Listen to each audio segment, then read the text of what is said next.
know what she said. She might just change your life.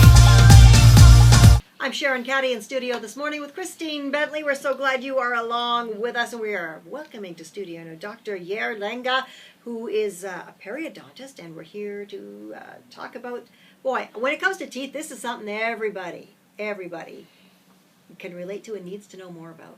Well, periodontal disease, gum disease, is far more prevalent than we think. And we've actually talked to somebody about what you can do if you're going through chemo, and because that impacts, all those things impact. It's like your nails, your hair, your gums. We should let you do the you should talk about Lenga. this. I mean, Absolutely. this is your subject, but expectant mothers who obviously, all the nutrition, I always think of when you're pregnant, your baby is getting the good stuff, so you need to be careful. Well, it's interesting that you said that this is an issue that a lot of people don't talk about and that it's far more prevalent than we understand. About 30% of the population from cradle to grave have some issues with their periodontal health.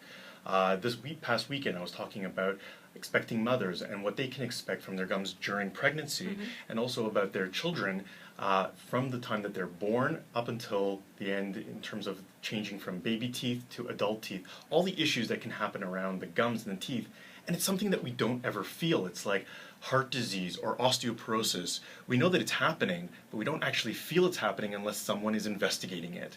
So how do we get these people to start investigating and looking into their gum health and into their tooth health?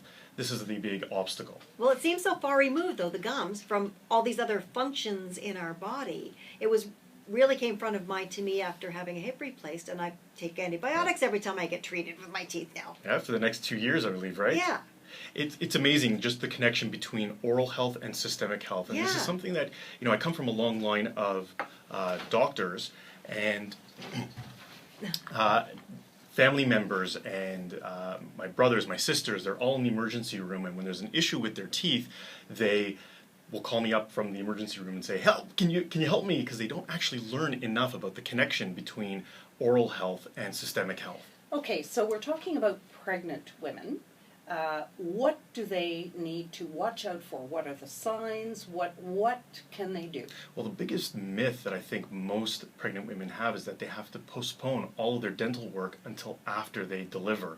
And this is completely wrong. They need to actually be more vigilant and start coming into the dentist more often. The changes in their hormone balance, the changes that are happening with their skin, it all affects the teeth and the health around their teeth. And so that they find that they're actually more prone to getting gingivitis, red, irritated, angry gums. A lot of pregnant women will say, "God, I noticed that my teeth were hurting more, that we saw more bleeding around my teeth every time I brushed." But getting them into the dental office to investigate, well, is this just gingivitis or is it more serious? Do we have infections around the teeth? Do we have breakdown of the bone and the ligament that's holding these teeth in? That's really where getting these patients in, investigating them, and finding out what's going on is so critical and so important. Where do you think pregnant women got the idea that they couldn't go in and have their teeth looked at or anything done? I think it actually started from the dentists themselves. When they have a pregnant woman in the chair, there's a lot of anxiety about how to treat and should we be treating, and so a lot of dental treatment actually gets postponed until after the child is born. But in fact, when we look at things like taking dental x-rays during pregnancy, there really is no adverse risk to the baby or even to the mother during these periods of time, so we need to be more vigilant. Yeah, well, I would see, Sharon, wouldn't you have thought that, yes, during pregnancy, and then I would have thought, and then when I'm breastfeeding, I don't want to, because everything that is happening to my body is going straight through the milk to my baby, so that would be essentially about 18 months that I wouldn't, that you're kind of off the market. You're absolutely right. I see so many women that have actually neglected their oral health, and they come to see me, say, when the child is 1 or 2 years old, and suddenly there's massive breakdown, there's recession, and nobody was monitoring this during the period. Now, one of the biggest things is actually, like you said, during breastfeeding. Breast milk has tons of calcium in it and needs to have a lot of calcium in it. Do we know that the mother's getting enough calcium in her diet to actually make a healthy, nutritious breast milk? And we can see changes around the bone that support the teeth when a mother is not getting enough calcium. It leaches off of that then if it's not present? Exactly. If there's not enough blood levels of calcium, the body will actually maintain homeostasis by finding calcium in other places. The easiest place to get calcium from is bone that supports the teeth. So if we're seeing these patients, if we're seeing mothers who are expecting mothers and mothers who are breastfeeding, and we start to see, wow, your teeth are getting loose. We're starting to see changes on x-rays. The pockets are getting deeper. Wait, what's going on here? Let's get you to your doctor. Let's get a blood test going. Are you getting enough calcium in your diet? For a lot of expecting mothers, actually milk products can trigger that morning sickness. And if that's the trigger, they're going to avoid it. Right, of course.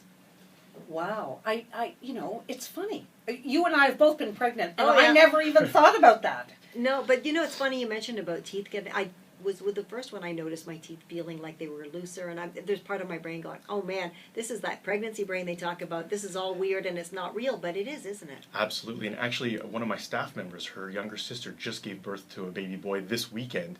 And we were talking at the hospital, so everyone was very excited. And she said, my teeth were killing. I had these little swollen areas around my gums, and no one told me what to expect. And no one told me that it was okay to see the dentist. And here I am laughing because her sister is actually in the dental field and didn't communicate this to her. And we see things like advanced infections, little nodules. It's a horrible term, but it's sort of antiquated literature, but they're called pregnancy tumors, which I think scare the bejeebers out of most mothers. But what it is it's just a collection of pus, very angry, but it's a little collection that you find between the teeth that happens very commonly in pregnant women. So let me ask you, so your advice would be to absolutely consult with your dentist and your periodontist all the way through. Watch your teeth like a hawk the minute you get pregnant, Absolutely. right? Let's go fast forward. You have a baby. When should we start to look at our children and periodontal disease? Because they get their little teeth in and then they lose their little teeth, and we take them to the dentist here and there, but do children get gingivitis? Well, absolutely. We actually see very high incidences of gingivitis around the baby teeth. Now, these things thankfully change as the teeth go from infant teeth to the adult teeth.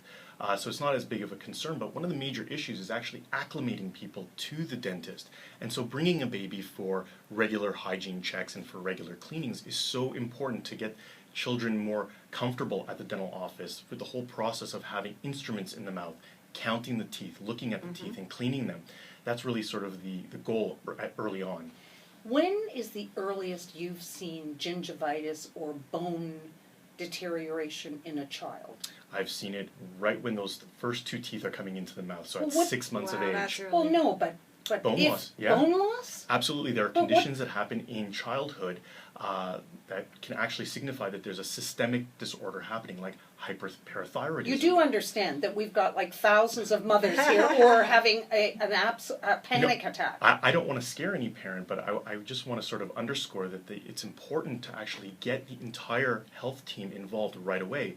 We don't think twice about taking the baby to the pediatrician as soon as they're born. So why are we neglecting a lot of dental care that is happening right away? So you're saying there are babies. Now I understand that I was warned when I had my babies not to let them, let's say, lie in bed with a bottle of milk because milk is full of sugar. Absolutely. However, is that periodontal disease reversible in a child? So in children, most periodontal disease is reversible because the bone is growing so rapidly. All these minor issues that are happening early on, we can actually take advantage of the growth cycle. And what we want is these babies to see a pediatric dentist, and possibly early on, if we're seeing that some of the teeth are not growing in properly, to start seeing an orthodontist to see, well, is this a skeletal issue? Are they congenitally missing certain teeth? These are all questions that we don't necessarily know until we start investigating, counting the number of teeth. Some children have missing teeth, and some children have extra teeth, and teeth that can sometimes grow together and fuse, almost like twins, and some that can actually interfere with the normal growth of the adult teeth. Now you mentioned a pediatric dentist. At what point is this something every family should seek out pediatric dentist, or do you start with your family dentist and go from there? I think you start with your family dentist and you really understand how the child is starting to acclimate and feel comfortable with the dentist. There are a tremendous number of family dentists who are unbelievably skilled with young children and can really handle the needs of those patients. Well, I had a horrible dentist in my childhood from London, England, who basically it was just be quiet and sit there, and I don't want to hear any whining. And I went to a lot of trouble with my family dentist was fabulous with kids, and I brought them in a lot because I wanted them to. And they go in now, if they even have a filling, they don't even get a needle. They get nothing. They're It's so comfortable. relaxed. Whereas me, I need gas. I'm so tense. Because it never goes away as a child. Can I tell you, I'm exactly the same way. I cannot sit through an entire dental cleaning. I'm petrified. No, I don't get gas experience. for cleaning. But, Oh, I'm asleep for everything. no. But they will go and have a tooth filled without anything. Yeah. Not even a But you'll needle. see, dentistry has changed so much. There's a huge emphasis on the psychology around it, and you see the newer dentists coming out really paying attention to the entire body, the entire psyche around going to the dentist. And also their accepting bedside treatment. manner. It's just a better experience all around. Because I Yeah. mean, I think all of us of a certain age group have some pretty nasty memories of our trips to the Absolutely. dentist. Dreaded it. It would be on the calendar 6 months down the line, and for the entire 6 months, I was worried about that date. Now it's you have a dentist appointment. Oh, cool. That's, Yeah. It's a very, very I love my different dentist. headspace. I love my periodontist. I love hearing this. I do, and my children love Yeah. their dentist. Yeah, we were just saying we have a connection through your Yes, periodontist. yeah, absolutely. We trained together, and that's Yeah. he was the inspiration of why I actually went into periodontics. And, Well, he's a legend. he is is the we call him the godfather of perio in Canada. in Canada, and well, you can tell everybody his name. So that's Howard Tenenbaum, who trained me, I should say, at Mount Sinai Hospital. Well, and he is one of the humblest men on earth, but he has the distinct reputation of having saved a tooth for how many years? 20 years that was supposed to be pulled out. He just cannot pull out teeth. Yep. Like he will save a tooth If if there's it a takes. single cell holding it in, That's he will make amazing. sure it lasts. He's the guy you want. He's not about pulling out Oh, anything. wow. Anyway, this was so much fun and such great information. I hope that mothers or mothers, fathers, parents, grandparents out there pass the information along about it's never too soon Absolutely. to see a dentist or a periodontist. And And we if you're encourage- pregnant, if there's anything, it's not in your head, just go have it checked out.